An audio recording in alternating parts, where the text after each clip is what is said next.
The Great Depression in 12 Minutes, Casual Economics. That sounds kind of good. The Great Depression? Wow, brand new channel? Let's try it. The Great Depression was the worst economic downturn in modern history. Yikes! And the Depression wasn't just in America. Its impact spread across the world and ultimately led to the start of World War II. Yikes! Was World War II the bad one? I have trouble remembering. I know that one of the world wars was awesome and everybody had a good time. And one of them was kind of sad. You guys know how like 80% of all wars in human history were based and everyone had a good time and everyone loved them? Well, it turns out there was one war where it was like, oh, this kind of sucks. And I think that was one of the world wars. During the war, women had for the first time begun to enter the workforce. And with men returning now, the economy saw a post-war boom. With all these post-war booms, why don't we just have wars all the time to boost the economy? That was our first mistake. You're anti-women in the workplace. That's a core political philosophy, is we got to take women out of the workplace. At this time in Detroit, Michigan, a man named Henry Ford would revolutionize transportation with the famously really tolerant of Jewish people, Henry Ford. One of his biggest accomplishments. One thing he was big about is tolerance. Yeah, their slogan used to be Built Ford Tolerance. Yes. That's what it used to be. Back then they had different priorities, okay? And it was about how tolerant you could be. And that shit was actually really based. Thank you, Henry Ford, for that. And yes, later in life, he would play Han Solo in the movie Star Wars. A storied life. A very storied life for Henry Ford. Just a man that lived and breathed, you know? Many companies would copy this assembly line process to mass produce other inventions, including the radio, washing machine, and vacuum. I feel like this is going to sound a little silly, and it is, and I'm not really thinking it through. It was cool when one product, which is your phone, didn't do everything. It was cool when you would get a new music player. The iPod was a cool product. Like, this thing would do this. There would be like a gadget for everything. I'm not really thinking this through, but I just remember how cool the iPod was. 1,000 songs in your pocket. That was cool. And now it's like all primarily through the phone, a lot of the new updates. Even the upgrade, this is going to sound really old, but even the upgrade from VHS to DVD was so cool.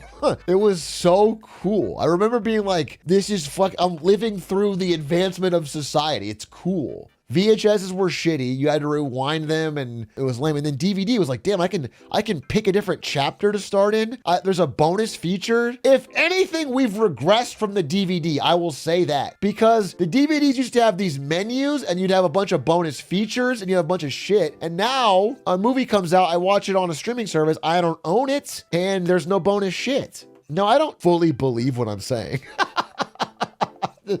Just to be clear, I don't fully believe it because I like the convenience of streaming. I probably wouldn't actually take this if I could press a button, but there is something lost. It's like, I like to argue for this because I do feel like there was something beautiful about it. Isn't buying a subscription cheaper than buying thousands of discs? Yes. Well, sort of. If you consider it as a fee you have to pay your entire life, then not really. Realistically, if your media diet includes Netflix, you're always going to be paying. It's a tax. It's a bill you have to pay at all times, and you don't own it. So if you ever stop, you've lost all your... Now, obviously, piracy is cheaper than all this, but that was always the case. I'm more talking about for people who were trying to like be law-abiding. By the way, I'm now a pirate. Not for any reason other than that my wife is a huge pirate. My wife's Blackbeard, dude. She just deleted all our apps that I was paying for, and now we're pirating everything. I used to happily pay for Prime, Netflix, HBO, Apple, all the and now we don't pay for any. Disney, we don't pay for any of them. I miss the newspapers. Okay, again, as someone who reads the physical paper, I'm not the best person to ask about this. I am a bit dated in my ways, but I do think that there's a fair argument to be made that back when people got their news from reading a physical paper, they were more likely to understand what the fuck they were talking about. Like, the general society of people that followed the news would be more likely to understand what they were talking about versus just AI summarized plus headline plus TikTok clip. Anyway, I'm not that big on it. Even sometimes I'll find myself, I'm at the cafe, I'm reading the FT physical edition, I'll get digitally bored. I'll take my phone out. I'll open the FT app and end up reading the same article I was reading physically. This has happened many occasions. Many occasions where I'm reading the exact same article digitally that I was reading physically. That's unhinged. You need help. That's unhinged and I need help because I'm reading an FT article digitally instead of physically. I'm reading a full-fledged long-form article for half an hour to 45 minutes, but because I need Jesus Christ in my life, holy fuck, I'm cooked. I don't trust your diagnosis. I'll be honest with you. I don't trust it. Where were we? Oh yeah, okay. Okay, we're in the 20s.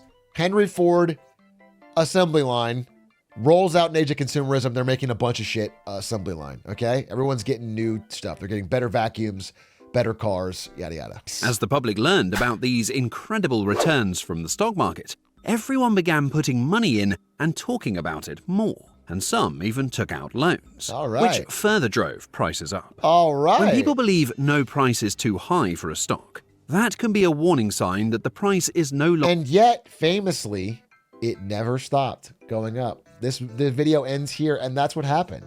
Everyone found out that stocks were free money. Everyone put their money in, and they all got rich. And to this day, it's worked for everyone to have a life of leisure and productivity. It was a great invention that we found in the 20s, and ever since then, we've been partying. How awesome is that? Although stock prices were reaching new highs, something... How many mega cap companies from back then are still on top of their game? It's actually an interesting question. I would assume very few, to be honest. You know, Ford is a big company back then, is not a powerhouse now. I don't know. It'll be interesting. Top 10 companies by year. Top 10 companies in 1928. Let's see which of these companies are still around and like powerful. Standard Oil, no. General Motors, still around, not powerful, not number one, number two. Ford Motor, still around, not very powerful. US Steel, still around, very weak, about to get bought by the Japanese. Great Atlantic and Pacific Tea Corporation, doesn't exist. Swift & Co. doesn't exist. Sears is dead. General Electric, basically dead. Western Electric, don't think it exists. Chrysler got merged, not very big. Yeah, I mean, I don't think anything else is much around. Yeah, this is pretty much all gone.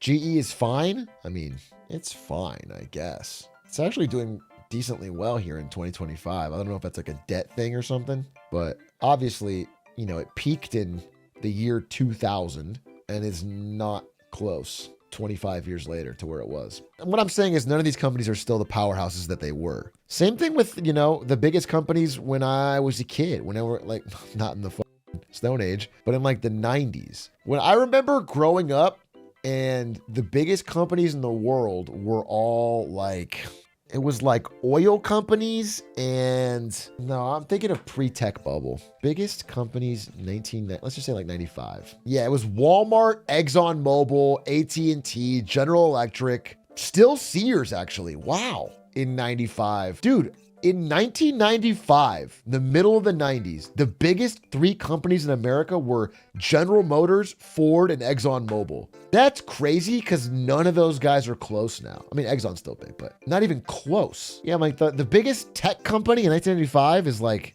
there's not a tech company on here. The biggest tech company in 1995 is HP, Hewlett Packard at 22. I'm sorry, I guess IBM at 7. I guess IBM.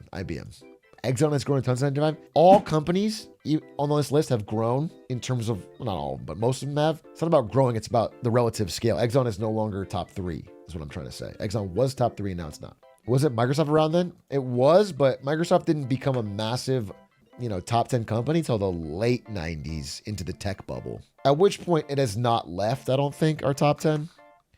Once you get Apple in the top 10, it hasn't left. It's been around.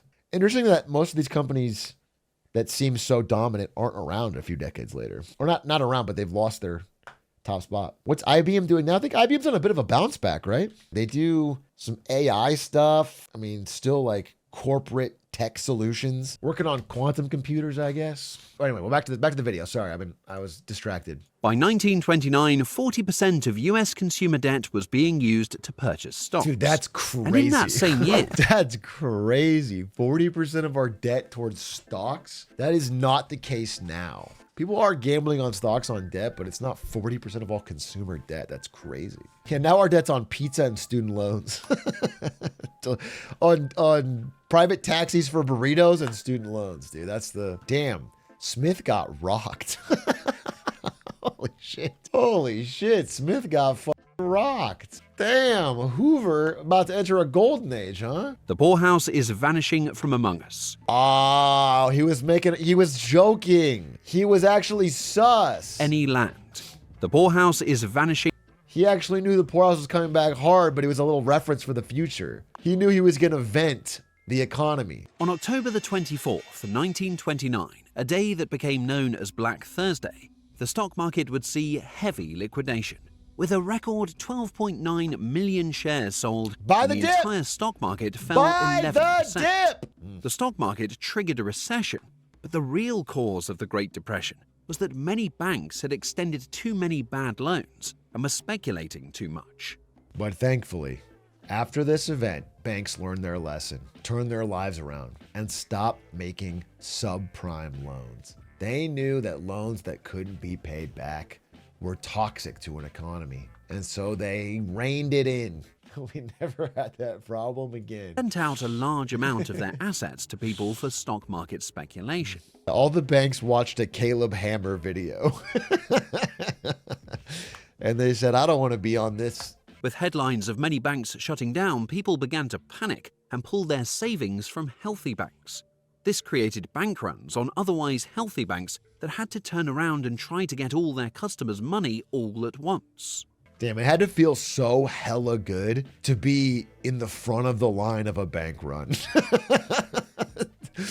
You see a huge amount of people behind you, and you're in the front of the line, and you get your shit out, they give you your money, and you like have it, and it's gotta feel sweetest relief, dude. Got mine, because you know the guys in the back are screwed.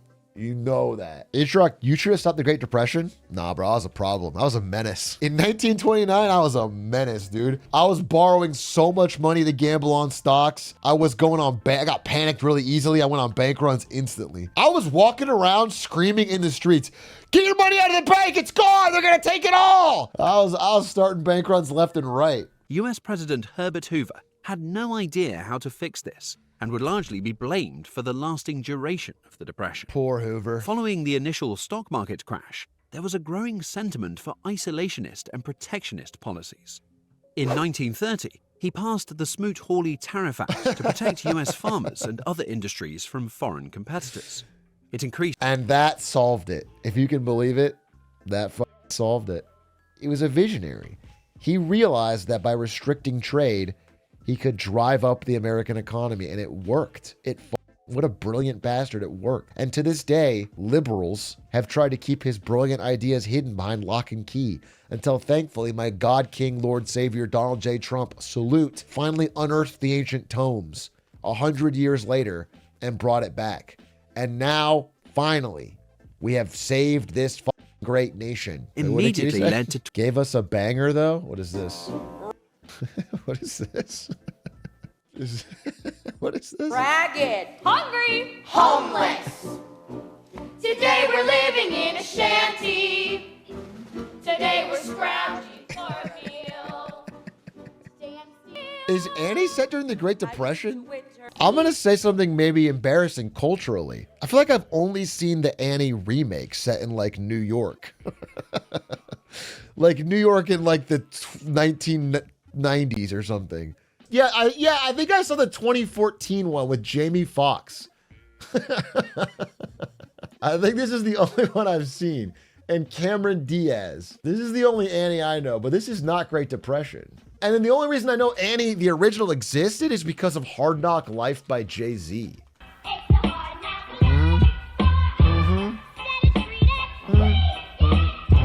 This shit went so hard on the iPod, dude. This is what iPods were for. Wait, I want to hear the part where they mentioned Herbert Hoover in this song. We'd like to thank you, Herbert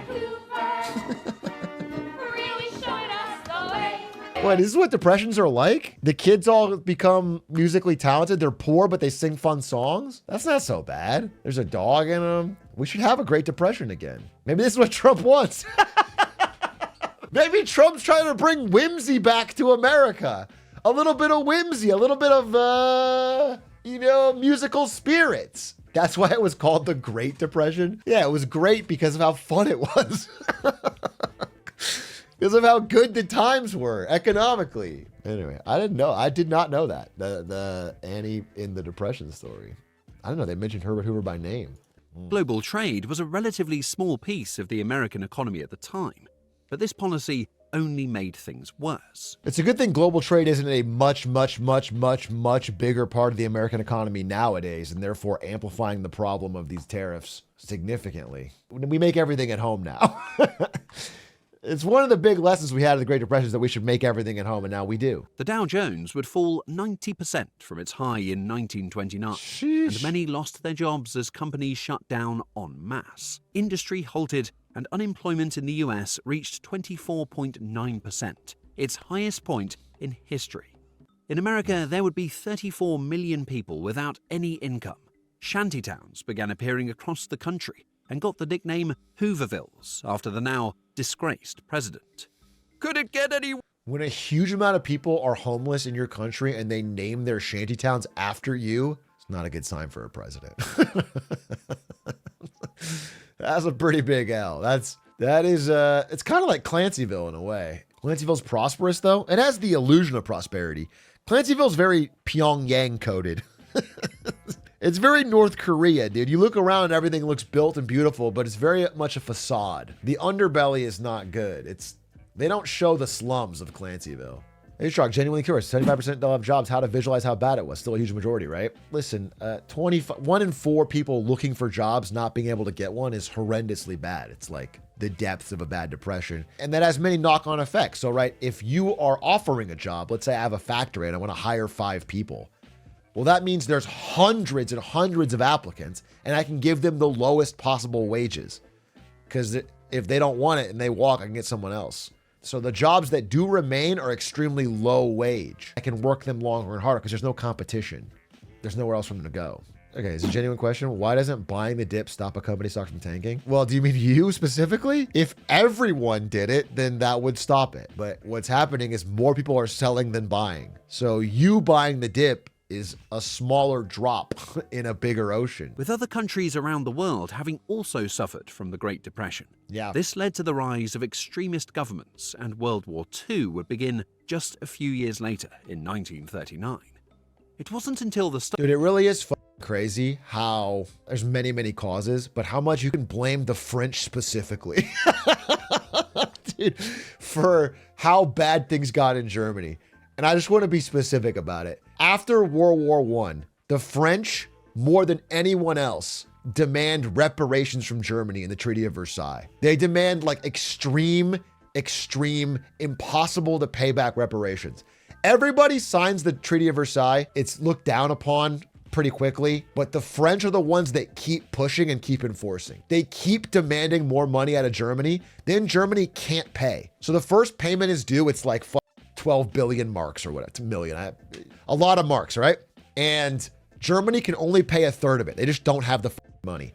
So what France does is they invade Germany. This is between World War I and World War II. They invade Germany and steal a bunch of coal mines here. They take a bunch of coal mines and they try to, yeah, this is a true story.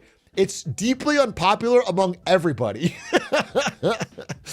And so, in Germany, obviously the far rightish part, the Hitler-like parties are like, we're getting invaded. We're paying endless reparations. By the way, at this time, confidence in the Deutschmark goes to 0. So you get the Weimar level of inflation where it's like money printing out the wazoo. $1 at the beginning of all this is worth like 7,000 marks. By the end of it, it's worth like 7 trillion. And so it's not, there's a lot of factors. Again, the Great Depression alone is a problem. This is not even the Great Depression included. But it is funny that if you really look into it, France was the one constantly pushing to force Germany to pay more than it could, which completely destabilized their fledgling Weimar government. and made them go out of control on spending, which is just ironic that France would then later be invaded because of this. So it's all France's fault? No, I mean, you know, at the end of the day, France had their own debts. It's a complex web, bro. I'm not saying it's all France's fault. I think it's just under-discussed how France specifically, out of all the countries in World War I, is the one most demanding of reparations beyond all good sense, and was the one willing to cross the invasion line militarily when they didn't get paid back. Many of the lessons learned from the Great Depression are still used in the modern day, including the need for a small, stable amount of inflation to boost consumer spending and business investment, an increased role in government spending, and the assistance from the government to boost the economy when a recession occurs. This is By all learning from the classic Keynesianism, and there's some solid truth to it, but I'm not going to go so into this video. I'll just say that all three of these things are part of Keynesianism, and Keynes is extremely smart, clearly smarter than me. The only thing that's not mentioned is that it all comes with a caveat that once times are good, that's when we cut back on all this. We cut back on the spending. We start saving like crazy because there will be a recession in the future we need to save for. So Keynesianism of all of this, whether you agree with it or not, requires a fourth step, which is like, okay, once we get out of the recession, we take great pains to save and be ready for the future, and we never do that part. That part does not happen. He was 6'6", too. He was in the wrong economy. Keynes was 6'6", and apparently f***ing like crazy. Dude, I just read this biography of Keynes, dude, that we're gonna do for the book club. There's parts in that book where it's like f***ing and sucking, dude. That's crazy, dude. Bro is f***ing sucking, blowing, jerking. Dude, he's gay for the first third of the book. Then he finds this ballerina girl that he falls in love with. This, I mean, it's not a fictional book. It's a true book. And it's like she knew he was gay, but wanted him to fall in love with her. So she wore men's pajamas. And like, I'm telling you, 95% of the book is about the fucking economy. Not the fucking economy.